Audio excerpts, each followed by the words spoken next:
Dear students, in the previous videos, we have discussed all the aspects of fund flow statement and also solved few practical questions on fund flow statement.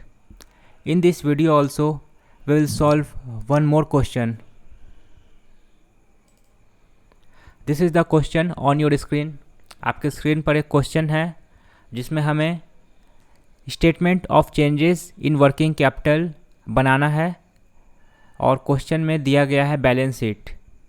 Balance sheet के आधार पे हमें statement of changes in working capital बनाना है।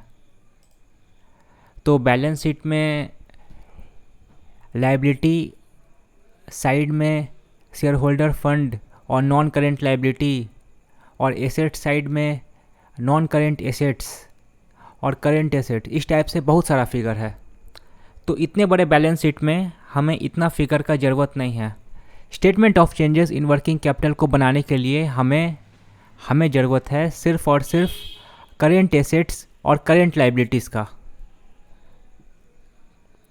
तो हम लोग solve करते हैं।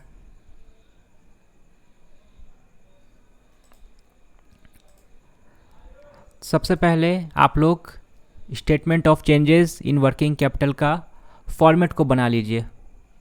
ये फॉर्मेट भी हम लोगों ने डिस्कस किया था पिछले वीडियोस में। तो फॉर्मेट बनाने के बाद हम लोग आते हैं क्वेश्चन पे। तो सबसे पहले हम लोग आते हैं इक्विटी एंड लायबिलिटी साइड में। इसमें दिया हुआ है शेयर होल्डर फंड्स। ये शेयर होल्डर्स फंड्स, ये इसके अंदर इस हेडिंग में कुछ आइटम दिया हुआ है और दिया हुआ है नॉन करेंट लायबिलिटीज़, इसमें भी कुछ आइटम दिया हुआ है। तो आपको बता दें कि ये सब आइटम का कोई काम नहीं है। Schedule of changes in working capital बनाने में काम आता है सिर्फ करेंट एसेट्स और करेंट लायबिलिटीज़, बस यही दोनों के आधार पे बनाते हैं।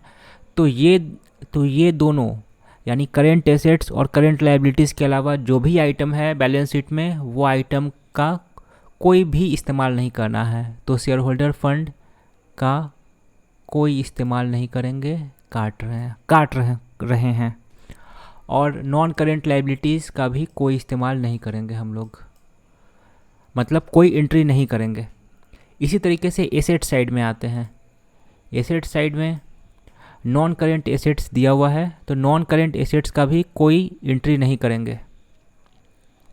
तो क्वेश्चन में अब बचा, इस बैलेंस शीट में अब बचा सिर्फ करेंट लायबिलिटीज़ और करेंट एसेट्स, बस इसका ही एंट्री करेंगे हम लोग statement of changes in working capital में, बस। तो ये क्वेश्चन को सॉल्व करने से पहले सिर्फ 30 सेकंड में मैं आपको रिकैप करा दूं ये स्टेटमेंट बनाने के रूल्स का। पहला रूल है, अगर करेंट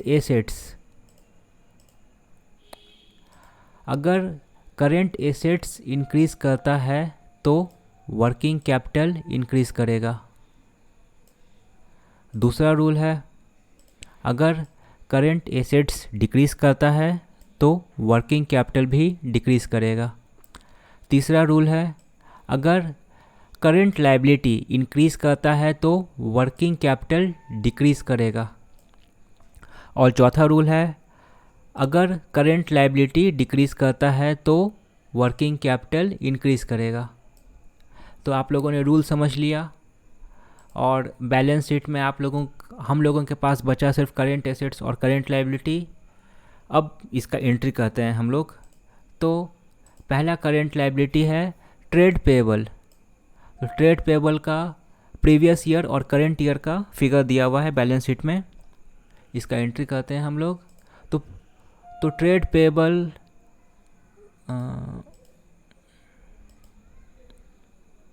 ट्रेड पेएबल को बिल्स पेएबल भी कहते हैं। तो ट्रेड पेएबल का प्रीवियस ईयर का फिगर है 45,000 और करेंट ईयर का फिगर है 52,500। तो हम लोग देख रहे हैं कि 7,500 से ट्रेड पेबल इंक्रीज़ किया, मतलब करेंट लाइबिलिटीज़ 7,500 से इंक्रीज़ किया। तो इसका इम्पैक्ट ये होगा कि वर्किंग कैपिटल डिक्रीज़ करेगा 7,500 से। अगला करंट लाइबिलिटी है प्रोपोज्ड डिविडेंड।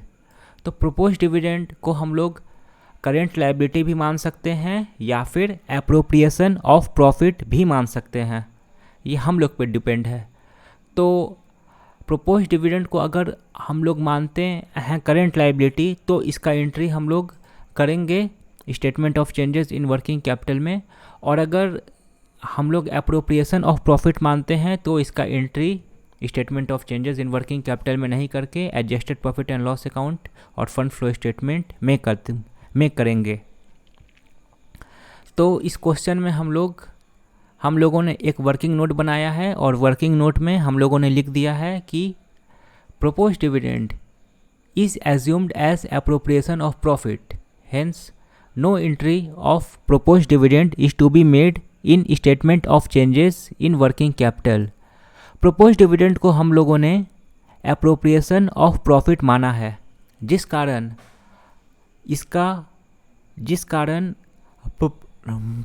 प्रोपोज्ड डिविडेंड का कोई भी एंट्री नहीं होगा statement of changes in working capital बनाने में। तो प्रोपोज्ड डिविडेंड का एंट्री हम लोग नहीं करेंगे। अब करंट एसेट्स में फर्स्ट है इन्वेंट्री। इन्वेंट्री का प्रीवियस ईयर और करंट ईयर का फिगर दिया हुआ है। तो इन्वेंट्री को हम लोग स्टॉक भी बोलते हैं। इन्वेंट्री का प्रीवियस ईयर का फिगर है 25,000 और करंट ईयर का फिगर दिया हुआ है 35,000। तो 10,000 से इन्वेंट्री इंक्रीज़ किया, मतलब 10,000 से करंट एसेट्स डिक्रीज़ किया। इसका इम्पैक्ट होगा कि वर्किंग कैपिटल भी इंक्रीज़ करेगा 10,000 से। सेकंड करंट एसेट्स है ट्रेड रिसीवेबल। ट्रेड रिसीवेबल को हम लोग डेटर्स भी कहते हैं। तो ट्रेड रिसीवेबल का प्रीवियस ईयर का फिगर है 28,000 और करंट ईयर का फिगर दिया हुआ है 30,000। तो 2,000 से ट्रेड रिसीवेबल इंक्रीज़ किया, मतलब करंट एसेट्स इंक्रीज़ किया 2,000 से। इसका इम्पैक्ट होगा कि वर्किंग कैपिटल भी इंक्रीज़ करेगा 2,000 से। अगला फिगर दिया हुआ है कैश एंड कैश इक्विवेलेंट। इसका प्रीवियस ईयर का फिगर है 2,000 और करंट ईयर का 2,500। एंट्री हम लोग किए कैश और कैश इक्विवेलेंट के प्रीवियस ईयर और करंट ईयर के फिगर का। तो cash and cash equivalent increase किया है 500 से, तो मतलब करंट एसेट्स इंक्रीज़ किया 500 से। इम्पैक्ट होगा कि वर्किंग कैपिटल भी इंक्रीज़ करेगा 500 से। तो बैलेंस शीट के सभी रिलेवेंट आइटम जिसका एंट्री होना था शेड्यूल में, उसका एंट्री हम लोगों ने कर लिया है। अब इस शेड्यूल या स्टेटमेंट का टोटलिंग करेंगे हम लोग। तो करंट एसेट्स साइड का टोटलिंग हम लोग करते हैं। तो करंट एसेट साइड में मार्च 2016 का टोटल करंट एसेट्स आता है 55,000 और मार्च 2017 तक का टोटल करंट एसेट्स आता है 67,500। इसी तरीके से करंट लाइबिलिटीज़ का भी टोटलिंग हम लोगों ने किया। तो मार्च 2016 तक का करंट लाइबिलिटीज़ का टोटल आता है 45,000 और मार्च 2017 तक के करंट लाइबिलिटीज़ का टोटल आता है 52,500। तो करंट एसेट्स का टोटल हम लोगों ने किया और करंट लाइबिलिटीज़ का टोटलिंग हम लोगों ने किया। अब हम लोगों को निकालना है वर्किंग कैपिटल। तो वर्किंग कैपिटल का फॉर्मूला होता है working capital is equal to current assets minus current liabilities. तो करंट एसेट्स का टोटल हम लोगों के पास है और करेंट लाइबिलिटीज़ का भी टोटल फिगर हम लोगों के पास है। तो टोटल करेंट एसेट्स में से टोटल करेंट लाइबिलिटीज़ को हम लोग घटाएंगे तो रिजल्टिंग फिगर होगा वर्किंग कैपिटल। तो प्रीवियस ईयर यानी मार्च 2016 तक का वर्किंग कैपिटल होगा 10,000 और मार्च 2017 तक का वर्किंग कैपिटल होगा 15,000। तो वर्किंग कैपिटल में डिफरेंस है 5,000 का, मतलब कि 5,000 से वर्किंग कैपिटल इंक्रीज़ किया है। Increase in working capital is equal to ₹5,000। तो ये स्टेटमेंट का कैलकुलेशन कंप्लीट हुआ। अब हम लोगों को वेरीफाई करना है कि ये स्टेटमेंट का कैलकुलेशन और एंट्री सही है या नहीं। इसके लिए हम लोग क्या करते हैं कि वर्किंग कैपिटल में जो चेंज हुआ है, मतलब वर्किंग कैपिटल इंक्रीज़ और डिक्रीज़ जो हुआ है, इसका टोटलिंग हम लोग करते हैं। और अगर टोटलिंग अगर सेम फिगर आए तो हम लोगों का एंट्री और कैलकुलेशन सही है। तो वर्किंग कैपिटल इंक्रीज़ का टोटल हम लोगों ने किया, ये आता है 12,500। और वर्किंग कैपिटल डिक्रीज़ का भी टोटल हम लोगों ने किया, तो ये भी आता है 12,500। मतलब कि हम लोगों का एंट्री और कैलकुलेशन सही है।